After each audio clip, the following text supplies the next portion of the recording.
Well, this person says, I've heard you talk about using as few brushstrokes as possible, but if I'm going to get it right, how can I do that and limit the number of brushstrokes I make? That just doesn't make sense to me. Advise, please. Well, it doesn't have to make sense. I'll show you why.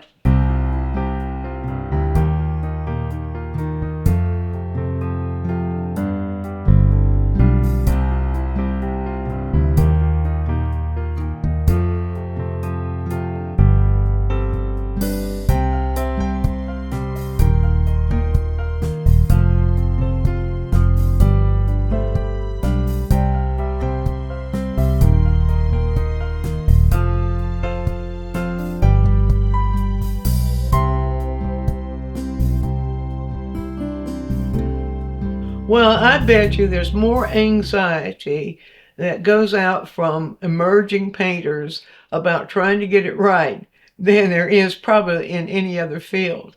The thing is, that painting is a joyful experience. If it's not bringing you joy, it's not doing you any good. And so it's not about getting it right. It's if you have a painting in the end that speaks to you or speaks to someone else, that's your goal. But get off this business of trying to get it right and try to learn what your brush will do, what your colors will do, and what you need to do in order to train your eyes to see how to guide that brush with those colors. Now that sounds simple, doesn't it? There's an exercise. There are lots of exercises that we painters can do that will increase our confidence in painting and actually build our skills in painting. But the thing that always gets me is that musicians are willing to spend the time getting to know their instruments and practicing different ways of playing the instrument. And they don't need to be on the stage to do that. They know how important it is in order for them to be able to relax and enjoy their performance when they are on the stage and do a good job of it. Painters just want to make pictures. Now, let me tell you something. If you just take the time and do some practice exercises, you'll be surprised how it will enhance your confidence in your painting and you'll actually enjoy the process a lot more. You won't be struggling about how to get it right. You'll know how to get it right. So here's one of those. Now, that business of limiting the brush strokes, I say that because so many people will use their brush like this and just pick at it, pick, and paint over it and over and over and over again. And it causes the paint to go dead. It causes the image to lose its liveliness. And so limiting the brush strokes is one way to prevent that from happening. And you do that by allowing the brush to create the shapes instead of using it as a wall painting instrument where you're painting the shapes.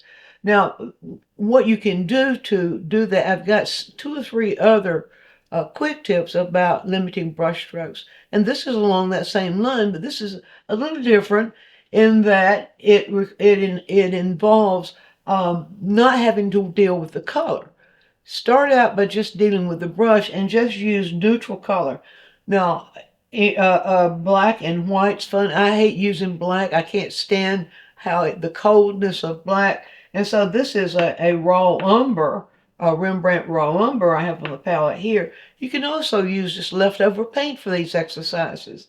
So that's the first thing. Just have the ability values, either black and white or burnt umber and white or some really, really neutral color and white, and just look at values and what the brush will do. So there's one suggestion for you for practice exercise. The other is invest in a roll of inexpensive canvas. And you can find those, a lot of times you can find them on sale. Those rolls of primed canvas, primed cotton. It doesn't have to be linen, not for exercises, but a roll of primed cotton. Frederick's is a really good brand that you can depend on not soaking your paint up and that sort of thing. And then cut sheets from that primed canvas. I don't recommend those sheets that come in tablets because they never are primed right. So your money will go longer, will stretch out better in the long run if you just buy a roll of a primed canvas. Then cut those sheets any size you want them and use them for practicing. And then you use your leftover paint from practicing, or use tubes that you don't of colors that you don't use very much. And black should be one of those that you don't use very much. So the other thing, some people say don't ever paint from photos. You can get a lot. You can learn a lot about painting, and you can learn a lot about building, or you build a lot of self-confidence if you do work from photos where you're using it as an exercise. That will enhance your ability to paint in plein air and be confident about it. You can go to pixabay.com where they have uncopyrighted photos, and just choose a subject. Now, animals for this one is very good. Flowers are good for this one. But chickens really work well for what I'm about to show you. So I found this on Pixabay. These guys all lined up there. And I just put two or three up here to show you. Find chickens doing something or in certain poses. Most of them are going to be in some sort of pose. But this is really good. Now what we're doing is we're not trying to paint a chicken. We're practicing with having the brush to see how few strokes we can use to get the shapes and the values, or close to the values. It doesn't have to be the whole value range, but the point here is to give you an experience with the brush. So start out with, you don't want to try to do these exercises with brushes that are too big right now. Start out with a brush that's maybe about, what is this, about 3/8 an inch wide, maybe half an inch wide. And a filbert is a really good brush to start with for doing these exercises because it gives you more control. If you start out with a flat brush, that work, you can make that work too. But I think start out with a filbert, a brush that you feel comfortable with. And I always dampen the brush before I begin and dry it thoroughly. So that's what I'm doing right now. Okay, so now let's just take this guy right here. What am I going to do? First of all, I'm just going to start without even thinking about the value. I'm just going to do a little bit of an exercise here where I'm just looking for shape. That's all. And my goal is, how few strokes do I need to create this shape? That's it. That's all there is to it. Once again, not looking at value, just looking at shape and using the brush to create that shape.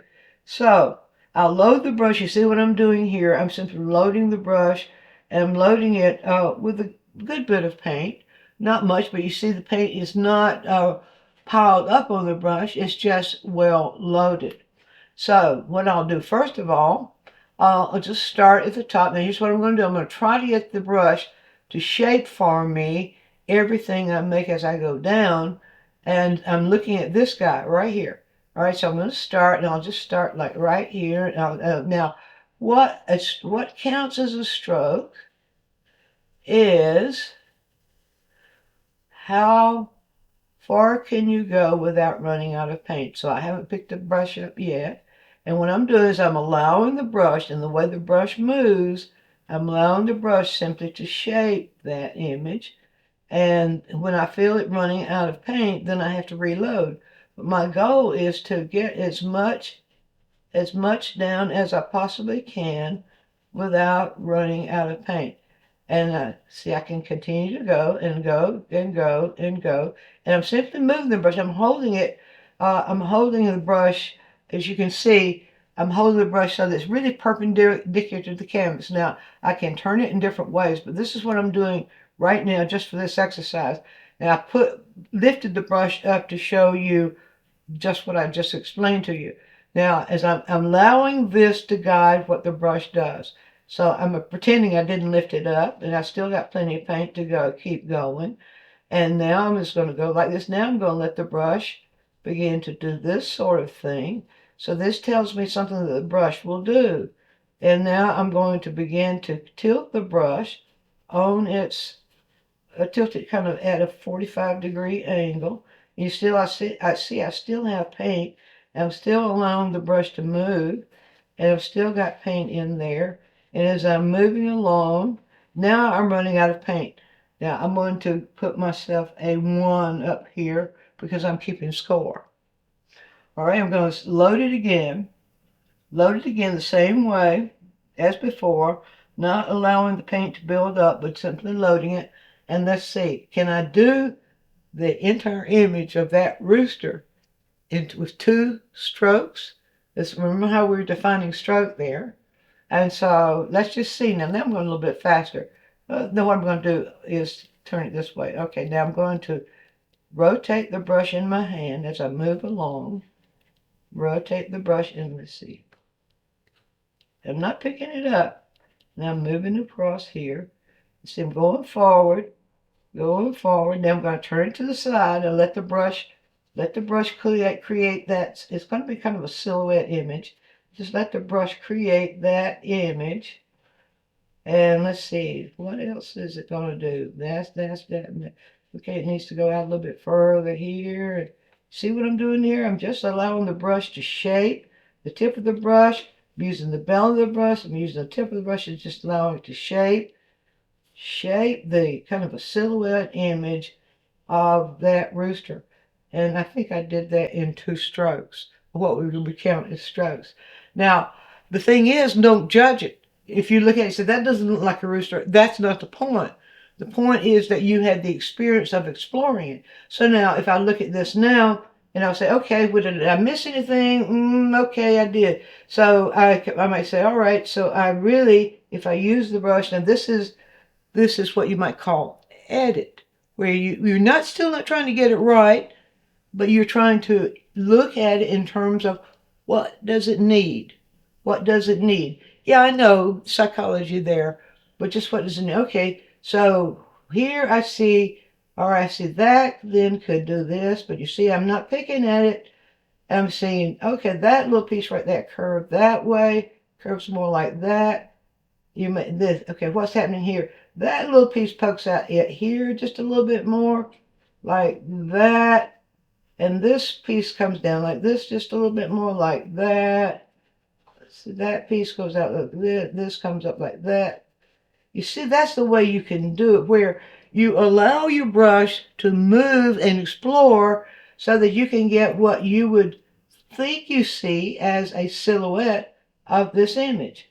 And then you might continue that way, but the thing is, you don't want to pick at it. Don't allow yourself more than one time to move over the second time. And that's simply just to explore where you might look a little bit closer next time.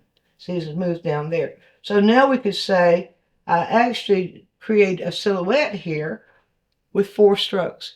So that is what I recommend. Now we'll do one more now. This time I'm going to see if I can I do this image, a silhouette there, or what I perceive as a silhouette. If it's not exactly right, I don't care. But I'm exploring with the brush, allowing the brush to continue to move forward. That's the point. Not drag it, not go back and correct. And also it's discovering how much paint you're going to need in the brush. It's discovering where you're going to put the pressure on the brush. What is the brush capable of doing as far as forming these shapes? So let's just start with this guy. And let's see if that goes like that. Now I see that the brush will do that. If I hold it that way, it will make that little, I see that it will make that little curve. It comes down there. Now I can pull the belly of the brush back this way. And on this side, then I can begin to shape like this. I can go back if I need to. I can go back and begin to kind of get the gesture a little bit more. I can come back. And then I can come back this side. Now I can go to this side. Now what I'm doing is sort of a cartoon version of what you would be actually doing if you're painting, if you're using the brush in your painting, if you're using the brush to shape your images rather than picking at them, trying to get them right. So you start out with finding a silhouette of an image, and if you can do it in one brush load, I think I'm almost doing it in one brush load, then that's fine. Now, of course, I'm not going to do the feet, but you see, that's the kind of thing I'm talking about. Now, okay, this is a little fatter than that. That doesn't matter. What matters is that you have the experience. Your next step with that would be not to try to go back and get these right, but the next step would be to go with another one where you would aim for values. And I'll just show you this briefly. So let's start with the shadow values first. Now let's see, where am I going to do this? I'm running out of space. Let's see, let's just go up in here and say where we would do the shadow values first. I'll make this one a little bit smaller. So I see the shadow values down here in this part. And so in that case, what I would do is I would place those shadow values. Now this, when you're painting on your own for the purpose of, creating an image in your painting. I'll just go right over that next one. It doesn't matter. This would be block in. If you start out with the shadow values first, that would be what we would consider block in. All right, then I'll go the next brush load for the lighter shadows. That's the darker shadow, so I do see this in shadow too. So then I would blend that and just bring it right back up, right like this, like that. And then I can very light, with a light touch, pull this around and let it blend like that. This gives you the practice of allowing that kind of thing to happen. And then go on up like that. And then I could go into the lighter part. Here I would pull the paint out of the brush, and I would go into the lighter part then, and I would begin to use the brush to shape the lighter part.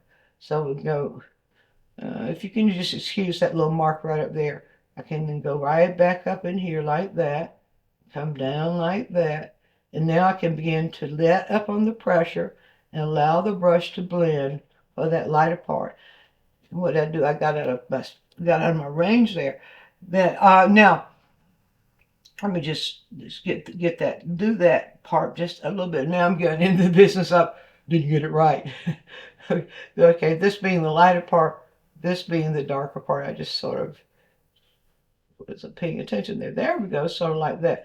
And then while you're doing that, you can take your brush and get your blends like that. So that sort of thing where you're not trying to make it look like the chicken, but what you're doing is you're allowing your brush, discovering what your brush will do in order to create those shapes.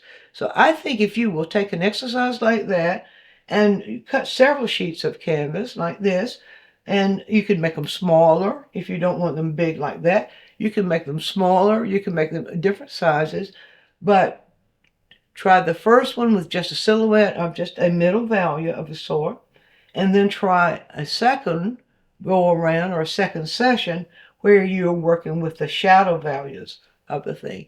I believe if you try that exercise, honestly, you will find that you can have just fewer strokes. Your painting is going to go a lot faster, and you're going to discover things that your brush will do that will make painting absolute joy for you. Be sure to view all of our quick tips. And while you're doing so, subscribe to the channel, click on the bell, so you'll always get a notice when we produce a new quick tip, which is every week. And if you have a question, leave it in the comments section, and we'll make a quick tip for you. Also, take a trip over to DianneMize.com, where I have full-length lessons, downloads, DVDs, lots of other stuff there, some free stuff for you. And while you're there, you can subscribe to the newsletter, and that way you'll always be informed every time we do something new.